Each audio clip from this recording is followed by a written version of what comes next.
Olá, uma recente pesquisa do Sebrae aponta que o impacto da pandemia do novo coronavírus sobre os pequenos negócios foi grande. E olha só, a gente tem aqui 57% dos empresários que estão aflitos com o futuro das empresas, 66% disseram que as vendas de fim de ano foram as piores e 65% no total do faturamento de 2020 tiveram queda em relação ao ano anterior.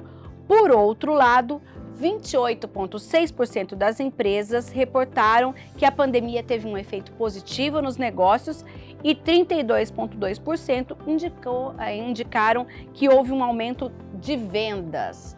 E é nesse cenário que a gente vai agora falar de algo que tem sido muito falado aí no meio das empresas, que é o EAG. E a gente vai conversar com um especialista nesse método, que é o Marcelo Germano. Seja bem-vindo, Marcelo. Primeiro, conta pra gente o que é o EAG e que tipo de mudança significativa ele tem feito nesse cenário. Olá, Mirna. Obrigado, agradeço muito pelo convite. É um prazer estar aqui conversando com seus telespectadores e falar um pouquinho desse método e do movimento que a gente vem liderando. A gente entende que a gente está num momento muito crítico, né, da economia mundial e principalmente da economia brasileira, das pequenas e médias empresas brasileiras. 70% dos empregos formais, CLT, no Brasil, são gerados pelas pequenas e médias empresas, e muitas pequenas e médias empresas têm enfrentado grandes dificuldades. Porém, né, naquela máxima de que toda crise gera oportunidade, toda crise, na verdade, gera oportunidade. Existem ameaças e existem oportunidades. Então, eu lidero o movimento da empresa sem caos. Então, a gente ajuda donos de pequenas e médias empresas a acabar com o caos na empresa através de uma equipe autogerenciável. Por isso vem o EAG. O EAG surgiu inicialmente da palavra empresa autogerenciável, mas a gente incentiva os donos de empresa a criarem uma equipe autogerenciável, porque trabalho de dono, papel de dono é direcionar a empresa para o crescimento, é desenvolver as pessoas, é montar o time certo para conseguir atingir resultado, não importa qual o cenário. A gente entende que é um cenário crítico, então se torna mais importante para o dono da empresa agora estar no papel de dono, direcionando a empresa para o crescimento, mitigando as ameaças e maximizando as oportunidades. E tem bastante oportunidade por aí, sabia?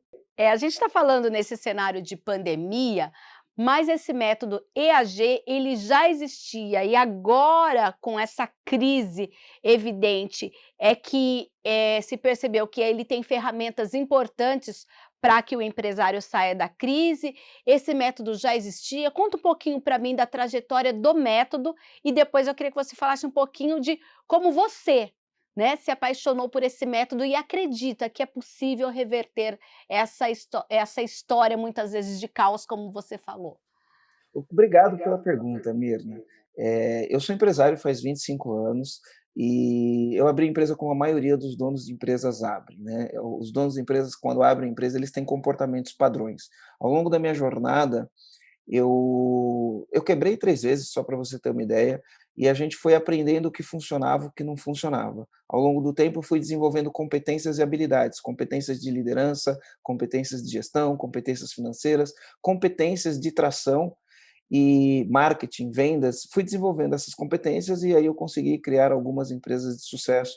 Hoje eu tenho 5 empresas, são mais de 160 colaboradores e as nossas empresas estão crescendo independente da pandemia. Então, com base no que eu vivi nas minhas empresas, eu comecei a criar esse movimento, porque eu entendo que se todos os donos de empresa soubessem o que eu aprendi e conseguisse implantar na empresa, a gente teria uma situação melhor nas pequenas e médias empresas brasileiras. Então, o método surgiu dessa experiência de campo de batalha. Mas não agora. Não, não agora, antes mesmo da pandemia. A gente está com esse método desde 2015, veio refinando. A gente tem mais de 2.500 clientes que participaram do método. A gente tem centenas de depoimentos de pessoas que aplicaram, porque o que acontece? Como o método ele é baseado em fundamentos, a gente trabalha fundamentos, né? E quando você trabalha princípios e fundamentos, não tem como dar errado. Você trouxe esse método de alguma experiência internacional? Como foi, assim, trazer para cá e de qual forma, como se diz: "Olha, não, eu adaptei ao modo brasileiro", ou "Não, eu acho que ele é 100% nacional"? Me conta um pouquinho. Eu bebi de muitas fontes, né, então Eu fiz 2 programas nos Estados Unidos, fiz um com o Michael Gerber, que é autor do livro O Mito do Empreendedor, ele foi meu mentor. Ele é considerado nos Estados Unidos o maior guru de gestão de pequenas e médias empresas. Também participei de um programa nos Estados Unidos chamado Strategic Coaching, com Dan Sullivan, que também tem um programa há mais de 30 anos nos Estados Unidos, que ele ajuda donos de pequenas e médias empresas a sair desse operacional, a sair dessa loucura de ficar apagando incêndio todo dia, para poder conduzir a empresa rumo aos objetivos que o dono da empresa estabelece.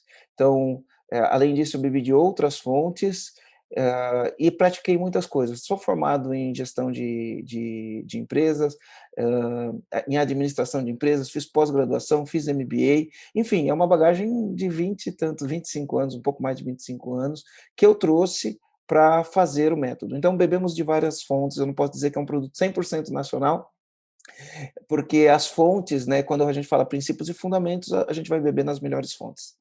Quando você fala de trazer, essa metodologia, bebeu de várias fontes, no início, foi para resolver a sua dor como empresário, ou você já pensou em expandir, ou se foi primeiro para pensar nas suas empresas, quando você percebeu que poderia ajudar outros empresários? Ele foi muito decorrente da minha história, então o que acabou acontecendo foi assim, ó, eu quando abri uma empresa, a minha primeira empresa não deu certo, minha segunda empresa eu já quase quebrei logo na saída, né. Comecei uma empresa sem dinheiro e a gente passou por muitas dificuldades. E como a gente tinha muita energia para trabalhar, as coisas acabaram dando certo. A empresa ganhou um cliente grande, depois veio o segundo, o terceiro, o quarto, a empresa começou a crescer, pagamos todas as dívidas, só que a gente tinha uma vida, um pouco louca, a gente trabalhava 16 horas por dia. Começava a trabalhar às 7 horas da manhã e ia até 10 horas da noite, 11 horas da noite, de segunda a segunda. Chegou uma época da minha vida em que eu já tinha casa boa, carro bom, dinheiro no banco, mas eu não tinha vida, eu só trabalhava, né. E aí eu comecei a buscar ajuda, né. Eu assisti um filme, esse filme marcou minha vida, que era o filme Clique, com Adam Sandler.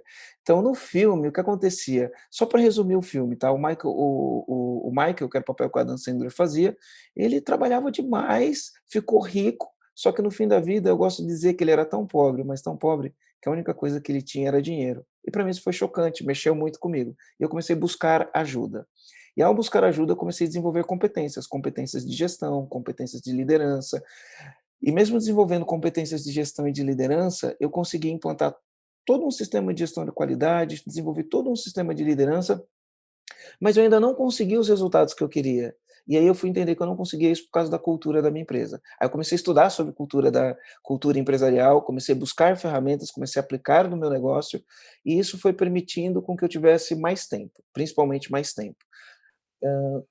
Por conta disso, eu tive a oportunidade de morar nos Estados Unidos, fiquei 7 meses morando nos Estados Unidos, e por incrível que pareça, né, eu que era super centralizador, ao morar nos Estados Unidos, a minha empresa cresceu mais quando eu estava nos Estados Unidos do que quando eu estava na empresa. Daí surgiu o termo empresa autogerenciável, né, eu não estava lá na empresa no dia a dia, lógico, a gente tem todos os controles de gestões, a gente olha os indicadores, tem gerentes, tenho, pessoas responsáveis por diversas áreas, mas a empresa cresceu mais comigo lá do que sem eu lá, e surgiu o nome empresa autogerenciável. Quando voltei para o Brasil, me mudei, minha empresa é em São Bernardo do Campo, me mudei para Florianópolis, e em Florianópolis eu montei outra empresa. Ao longo dessa história eu já tinha montado outras empresas que não tinham dado certo, mas eu montei uma outra empresa, uma importadora, e depois eu comecei a frequentar aqui o ambiente de startup. Aqui de Florianópolis a gente tem um ecossistema de startup muito vibrante, né, pulsante, e eu comecei a beber dessas fontes. E ao beber dessas fontes, eu ouvia muito falar assim, né, que o investidor, quando ele vai investir numa ideia, ele não investe na ideia, ele investe no empreendedor por trás da ideia. E como um ponto de interrogação na cabeça, eu comecei a buscar quem que é o empreendedor? Foi onde eu conheci o Michael Gerber, autor do livro O Mito do Empreendedor, e aí eu contratei ele e fiz uma mentoria com ele. E aí daí surgiu, opa, eu posso ensinar isso para os donos de pequenas e médias empresas. E aí virou missão de vida, virou propósito. Então a gente criou esse movimento para acabar com o caos nas empresas através de uma equipe autogerenciável, e desde então a gente vem trabalhando com donos de pequenas e médias empresas para ajudar eles a fazerem isso, e a gente produz conteúdo gratuitamente todo santo dia para donos de pequenas e médias empresas, e a gente tem os nossos treinamentos, consultorias, enfim. E isso tudo de forma digital, porque até então a gente está falando num período antes da pandemia, que nós tínhamos aí reuniões, no mundo dos negócios, rodadas, etc e tal. Como foi então esse negócio a partir da pandemia e apresentar para essas empresas que, apesar desse cenário, como você disse lá no comecinho, nesse caos, era possível sobreviver? É assim, ó, eu entendo que a gente tem compaixão com todo mundo, a gente respeita o momento é crítico, muitos empresários foram pegos de surpresa, mas tem muitas oportunidades acontecendo. Antes da pandemia, os nossos treinamentos eram sempre presenciais. Aí imagina, quando chegou a pandemia, acabou o treinamento presencial, não existia nada presencial. Assim como quem tem no comércio físico, não existia mais o comércio físico, porque as lojas estavam tudo fechado, né? E aí é onde eu falo que toda crise ela traz ameaças e oportunidades. O meu negócio sofreu uma ameaça muito grande. E qual que era a ameaça? Eu tinha treinamentos presenciais que não iriam mais acontecer. Mas, por outro lado, eu tinha uma oportunidade. A oportunidade é, o digital, a gente teve uma aceleração em um ano, de 5.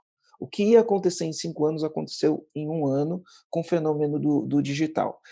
Só para você ter uma ideia, na China, a China teve um crescimento no ano de 2020 e estima-se que a China vai crescer 7% esse ano por conta da revolução digital. O digital, a China que produz equipamentos, coisas voltadas para o digital, celular, tudo quanto é tipo de equipamento de transmissão, eles bombaram de vender com isso daí. E hoje na China tem um fenômeno acontecendo que vai acontecer no Brasil. Qual é o fenômeno da China? Hoje, 51% do varejo da China é vendido online, contra 49% das lojas físicas. Agora, olha as oportunidades que a gente tem no Brasil.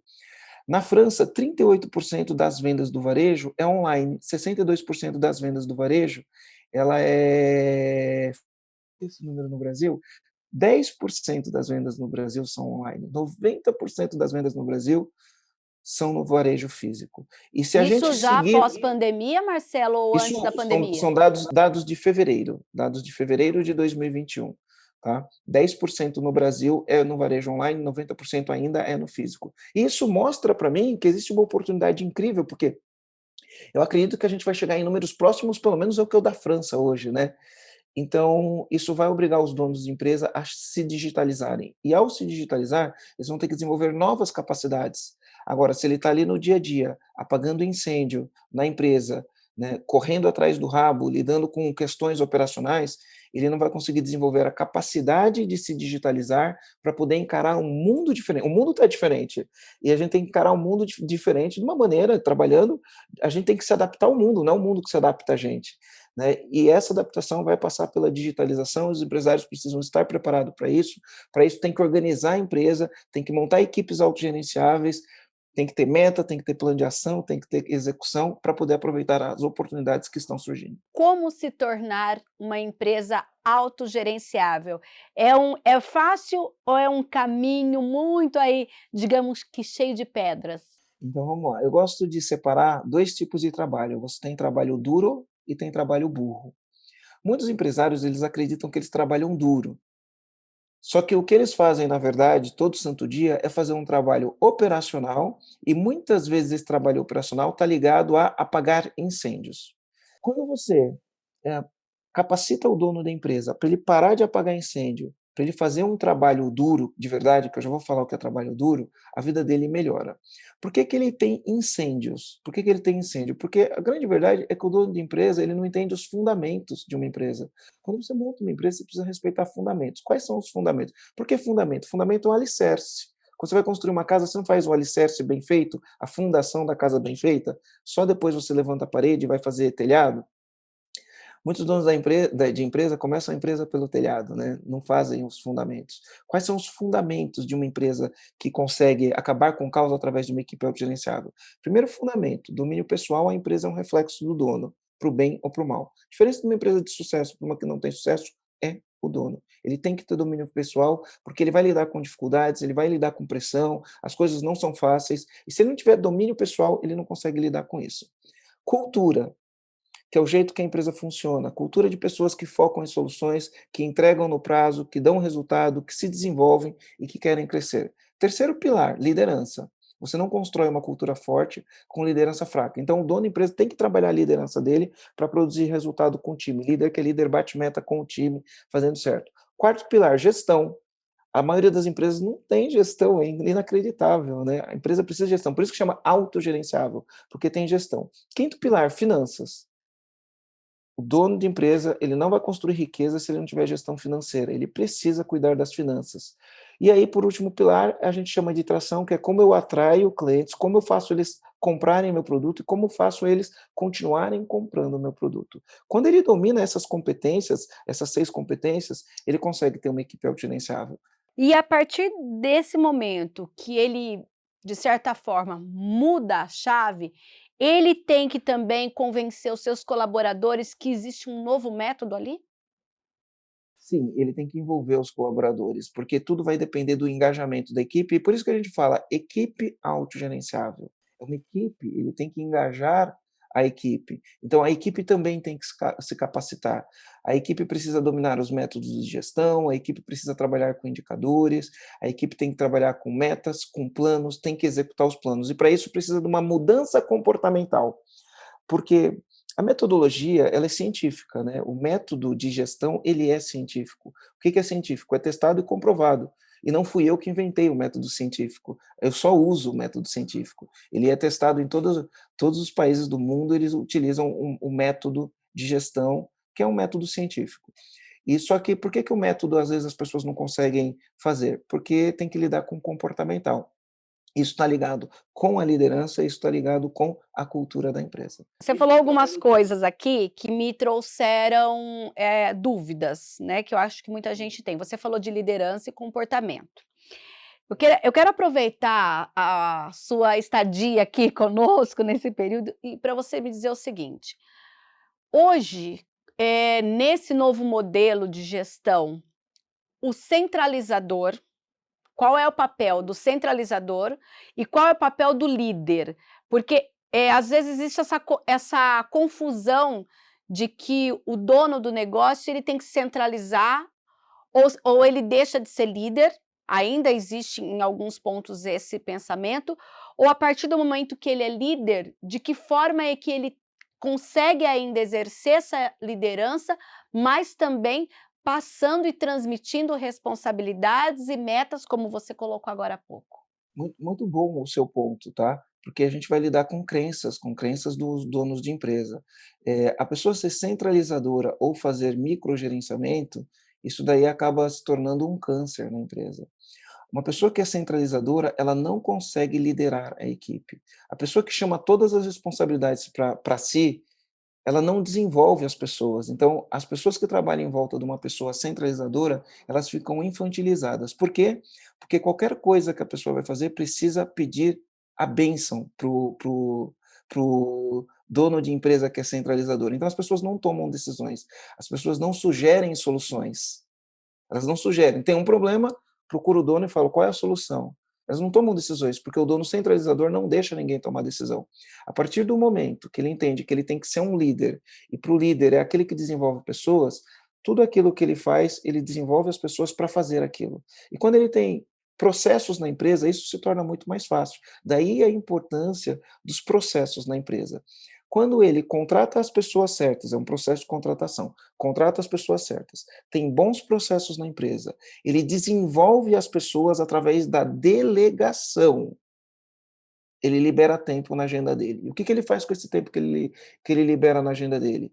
Ele direciona qual o objetivo da empresa, quais os planos a empresa vai fazer para atingir o objetivo, e ele direciona grande parte do tempo treinando os colaboradores para executar o trabalho. Treinando os colaboradores para executar o trabalho e não executando o trabalho. Você acredita, estou aqui agora no nosso tempinho final, Marcelo, o método de empresa autogerenciável pode significar aí a salvação de milhares de pequenas empresas no nosso país? Com certeza, eu acredito que pode, além de salvar milhares de pequenas e médias empresas, eu acredito que vai formar os líderes que o Brasil precisa. Porque ao formar líderes, donos de empresas são líderes. Eles têm funcionários, as famílias desses funcionários dependem dessas empresas, tá? Ao formar esses líderes de empresas que crescem, a gente vai gerar mais emprego, a gente vai pagar mais impostos e a gente vai fazer o Brasil sair da situação que está, porque o que muda o país, eu acredito que são empresas que crescem. Marcelo Germano, especialista no método EAG, empresa autogerenciável. Eu agradeço a sua participação e até uma próxima oportunidade. Mina, obrigado, agradeço a todos os telespectadores e sempre que você precisar, estou à sua disposição. Tá certo, então, olha só, gente, no próximo bloco a gente vai conversar com um empresário que aplicou esse método na sua empresa, inclusive com a consultoria do Marcelo, e vai falar pra gente o que mudou no seu negócio. Não saia daí, que o Ser Empreendedor volta já já.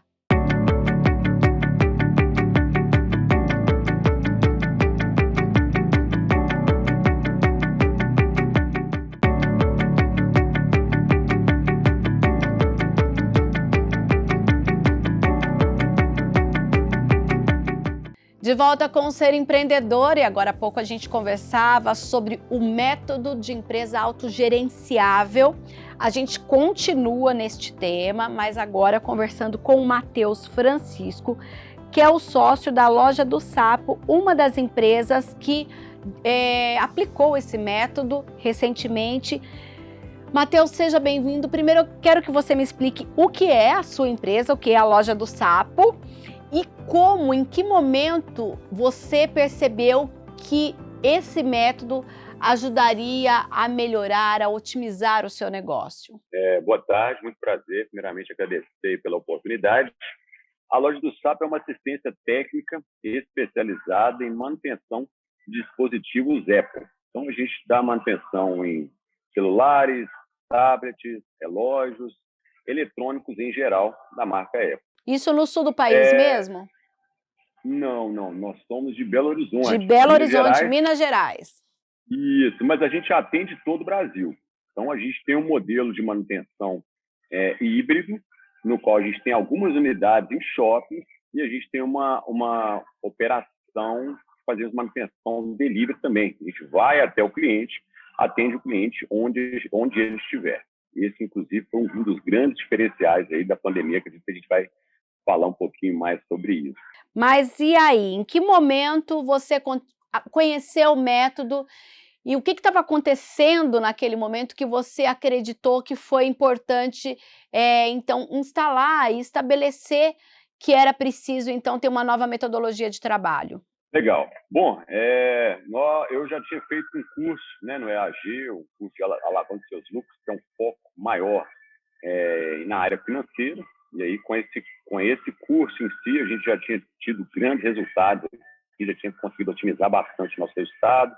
E aí, eu tinha em mente, né, junto com o meu sócio, fazer o EAG, um método mais aprofundado, fazer a imersão. E a gente fica sempre esperando aquela hora certa, né? Às vezes agora não é a hora certa ainda. E eu finalizei o ano de 2019 com o planejamento de expandir para 10 unidades físicas do meu negócio no ano de 2020. Então, em dezembro de 2019, a gente abriu a primeira unidade física, em janeiro de 2020, a segunda unidade física, e aí a gente tinha um planejamento durante todo o ano de 2020 de abrir 10 unidades. E em março veio a pandemia e mudou completamente aí os nossos planos, né? O negócio, a gente foi pego de surpresa, né? Não só a gente, mas todo o mercado. E a partir daí a gente viu uma demanda crescente do nosso negócio, delivery, não nos shoppings, os shoppings fecharam, e o negócio começou a crescer numa velocidade que a gente não estava preparado. Então, né, como o Marcelo gosta bastante de dizer, a empresa começou a virar um caos. A gente começou a crescer mais do que a nossa capacidade de aguentar esse crescimento, né? A gente não estava preparado para isso. E aí veio a ideia de, vamos buscar um método para melhorar a nossa gestão, vamos buscar uma assessoria, uma mentoria. A gente já tinha, há algum tempo, pesquisado sobre o EAG, e aí veio a ideia de fazer a necessidade, já não estava dando mais, né, para equilibrar ali todos os pratinhos, porque a empresa foi crescendo, foi necessário, né, se organizar, e foi nisso que a gente buscou o EAG. Quando vocês buscaram o EAG, até que você falou estava um caos, o Marcelo mencionou que teve uma questão, que teve um momento da vida dele, né, que ele estava bem com a empresa, tal, mas ele trabalhava muito. Era o que começou a acontecer com vocês, aquela eu não tenho vida, vivo na empresa, foi isso? Exatamente. A gente começou, né, a ter uma demanda de trabalho muito grande. Então, ao invés de comemorar, de ficar feliz, pô, meu negócio está crescendo, eu tenho mais, eu estou conseguindo aumentar meu faturamento, estou conseguindo aumentar o meu resultado. Eu olhava para fora, né, aí já na pandemia mesmo, eu olhava para fora, e todo o mercado fechado, contraindo, a gente gerando vagas, gerando oportunidades. Só que, por outro lado, eu estava cada vez mais sobrecarregado. Então, eu não estava tendo mais prazer no que era para ser prazeroso, né? O crescimento não estava trazendo coisas boas no sentido de conseguir curtir a jornada de ver o negócio crescer. E aí, isso muito pela necessidade de se organizar, que foi onde a gente buscou aí um método para nos auxiliar nisso. Tá. E a partir dessa implantação, o que que vocês tinham? Porque até por conta dessa questão da pandemia e esse boom da informatização, etcétera, com certeza essa demanda continuou, mas então quais foram as medidas no dia a dia que foram sendo aplicadas e que vocês perceberam já logo os primeiros resultados? Olha, uma das coisas que ficou muito claro para a gente é que a gente não conseguiria estar mais em todas as áreas da empresa da mesma maneira como a empresa era quando a gente éramos só eu e o meu sócio Douglas. Então, uma das coisas que ficou muito claro foi a necessidade de desenvolver lideranças em cada área, né? Então, segmentar a empresa com líderes, por áreas específicas, definir exatamente qual é a responsabilidade de cada líder, de cada equipe, definir as metas daquelas equipes, os indicadores das equipes. Então, a gente começou a implantar, de fato, um modelo de gestão na empresa.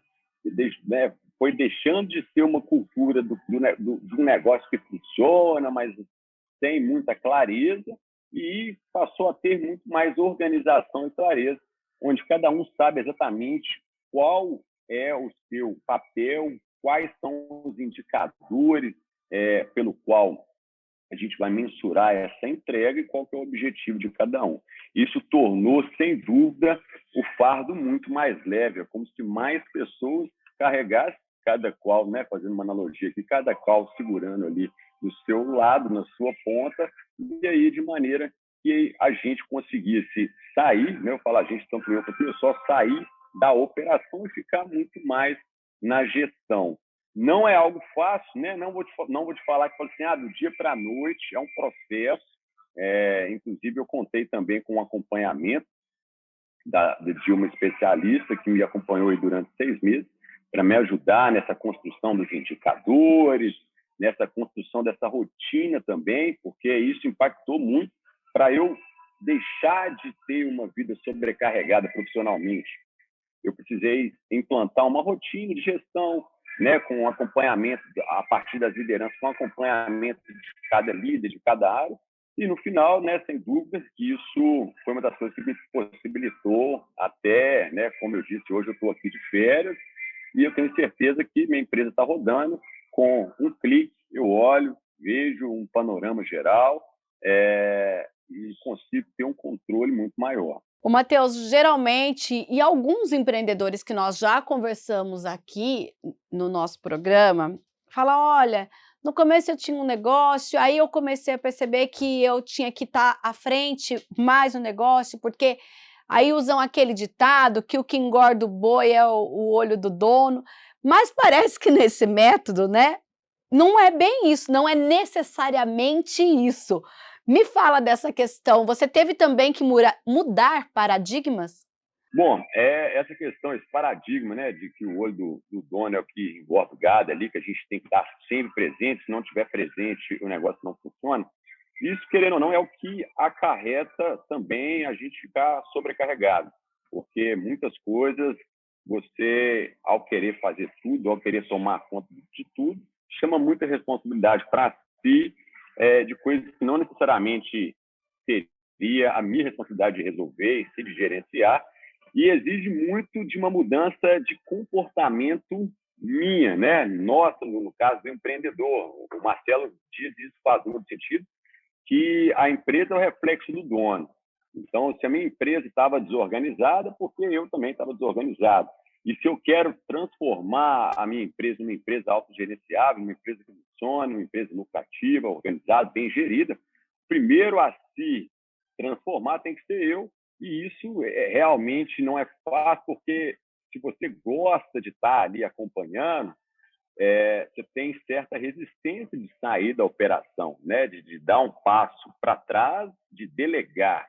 Então, isso se torna algo extremamente importante, necessário, mas quando feito, você começa a colher os frutos, né? De ver ali o negócio funcionando sem ser necessariamente necessário mesmo a minha presença ali o tempo inteiro. Isso te traz liberdade, né? Também assim. Quando vocês implantaram esse novo método, os funcionários perceberam essas mudanças de cara, essa questão de, olha, cada um vai saber agora mais a sua responsabilidade, cada um vai ter uma maior participação em algumas decisões que outras pessoas aqui da empresa podem, digamos que atuar. Como que foi isso para os seus colaboradores? Olha, foi uma mudança de cultura, né? No qual, como eu disse, gradativa. Então, é algo que a gente veio reforçando pouco a pouco, de, olha, aquela lâmpada que queimava ali, aquilo que estragava e tal, cara, cada um tem que ter autonomia de resolver, né?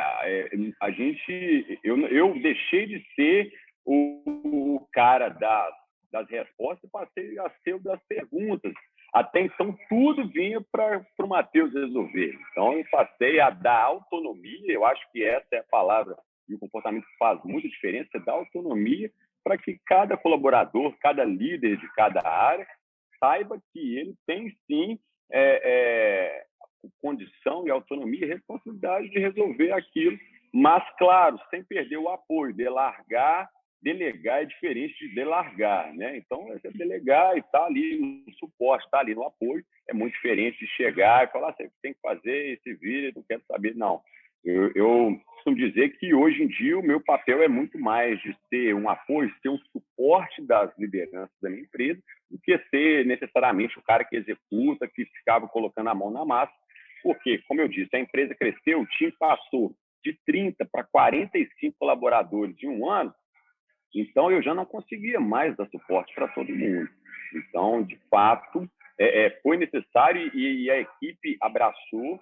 Claro que, né, nesse processo, quando a gente faz uma mudança de cultura consideravelmente, principalmente no espaço curto de um ano, vão ter pessoas que não vão se habituar e não vão se encaixar, e está tudo certo, né? Até ali, as pessoas que tiveram com a gente até aquele momento, alguns mantiveram, outros não, e eu acredito que isso é natural do desenvolvimento, do crescimento e das mudanças aí que o ciclo de crescimento e amadurecimento de uma empresa exige e passa. Matheus, eu vou aproveitar também a sua fala e, gente, o Matheus conversou comigo nos bastidores, está fazendo a gentileza de estar dando a entrevista em férias, mas parece que então o modelo deu certo, porque uma das grandes reclamações é porque a pessoa passa a ser escravo da empresa e a partir desse modelo ela consegue ter uma vida pessoal plena. Isso está acontecendo com você, então? Está acontecendo. Antes, né, a minha mulher sempre diz assim, a gente viajava e eu não conseguia desconectar quando eu viajava. Então, eu estava viajando, mas às vezes no meio de um passeio eu estava resolvendo alguma situação, resolvendo algum problema, porque realmente a roda não girava sem a minha presença. E é diferente do que eu vivo hoje. Então, eu estou aqui, eu tenho a tranquilidade que a minha empresa está rodando, que a minha empresa está fluindo, que tem indicadores que a gente consegue mensurar e acompanhar. Se eu tiver curiosidade, se eu tiver vontade de entender como está se passando, não preciso ligar para ninguém. Eu olho pelos indicadores, eu olho o que está acontecendo. Então, sem dúvida, isso deu muito certo e fez toda a diferença, né? Eu acredito que a empresa, o trabalho, ele é um dos pilares da vida. Então, é importante você conseguir se equilibrar para curtir uma área ou outra da vida sem ser necessário sacrificar. Então, hoje eu estou aqui, estou de férias, tranquilo, e tenho a tranquilidade de que minha empresa está rodando, está fluindo, funcionando. Tá certo, então, Matheus, obrigada por tirar esse tempinho, apesar das suas férias, para falar aqui com o Ser Empreendedor. Muito sucesso e até uma próxima oportunidade. Valeu demais, foi um prazer, um forte abraço a todos vocês. Olha, e a gente continua por aqui, inspirando as pessoas nesse período em que o empreendedorismo cresce muito no nosso país. Se você tem uma sugestão, mande aqui no WhatsApp da TV Câmara Campinas, que é o 19 97829 3776, e até um próximo Ser Empreendedor.